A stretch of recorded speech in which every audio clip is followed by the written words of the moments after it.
Guys, this is just a very quick video after having a really great session with a young lady today, speaking about womanhood and femininity and about what we pass on to our next generations.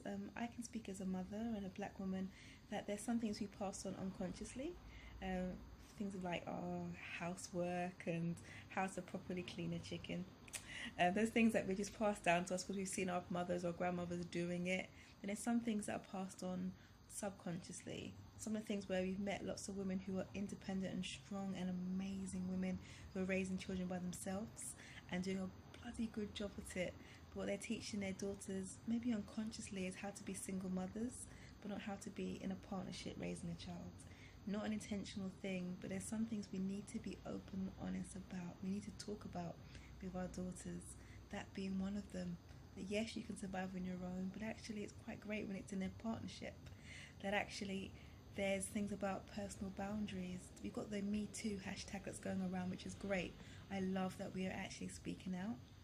But how many of you have seen it on someone's wall and not realised that actually they're in a similar situation than you, or they've experienced a similar thing, but not talking about it, and therefore it becomes a shameful thing, it becomes something that's bad, and we then take the ownership of something that was done to us or around us when it's not ours to carry. It's not our bad thing to wear, it's somebody else who's done it. These conversations need to be had with our daughters and goddaughters and nieces, and just an open communication of some of the things that we experience as women. There's women who have children when they're probably in their teens, they have a daughter, and rather than telling that daughter, you know, you're the age that I was when I had a child, not in a negative way, but this is some of the things that I was going through at the time. You know, maybe I'd been kicked out of home, or maybe I was having issues with grandma or granddad. These are things that are going on for me, peer pressure, and this is why that happened to me. I want you to know what happened to me so you don't have to go through the pain that I've had to experience. There's some parents that, we'll be honest, I've done lots of workshops on narcissistic parenting. There are some parents that want their children to go through it, not because they're mean, but because they haven't been able to deal with the pain themselves, or they're not able to forgive themselves to understand why they've been through it. So if they see you go through it and maybe not successfully get through it, it can make them feel like, okay, nothing's wrong with me, it's, you know, how life is, rather than it being that I don't want you to go through this because I've been through it, let me teach you a different way, or let me at least tell you about what I've experienced so you then have the choice to walk this route or not. We need to have a conversation with our daughters so they can know that they can speak to us about their experiences, that if somebody makes them feel a bit uncomfortable, they can be trusted, they can be believed, and their truth can be honoured. I've met many women who have been abused and not been believed by their own parents. It's not acceptable. Even makes it worse is that sometimes the parents that have been abused themselves, but there's a denial of not wanting to accept that it's happened to their own child, or that there's a denial that it happened to them, so they can't really understand how it could happen to their own child because it's not real to them, or actually it is okay to them and it's normal.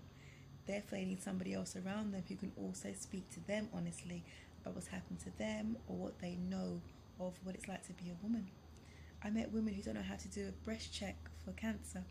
Now, you've grown up in a household of women and not one of them have been able to teach you because they don't know how to do it themselves. These are things that as women we need to teach each other: how to do a breast check, what boundaries mean. When our girl children and boy children don't want to kiss somebody or give them a hug, we need to actually allow them to not do it and explain to them that what you are saying, you're exerting a boundary about your body and your ownership of it, and you're saying you're not giving consent. That's a good thing. Telling them to get consent before they touch somebody else's body or have their body touched. We teach our boys that, teach our girls that too.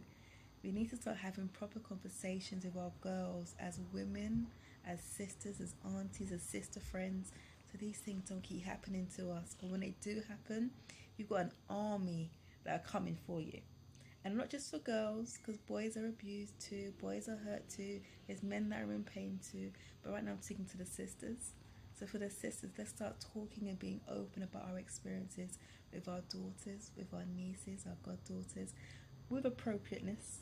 They need to know everything. But being open about, you know, this is a struggle I've been through. I am not perfect. I've made mistakes. I got it wrong. This is what I done when I got it wrong. This is how I wish I had done it differently. How would you have done it differently? If it happens to you, or that happens to you in the future, or a friend, how would you go about doing it differently? We We need to put aside our ego and our desire to be superior than our children and actually be human. Let them see that it's okay to be human and that they are human and that we're sisters.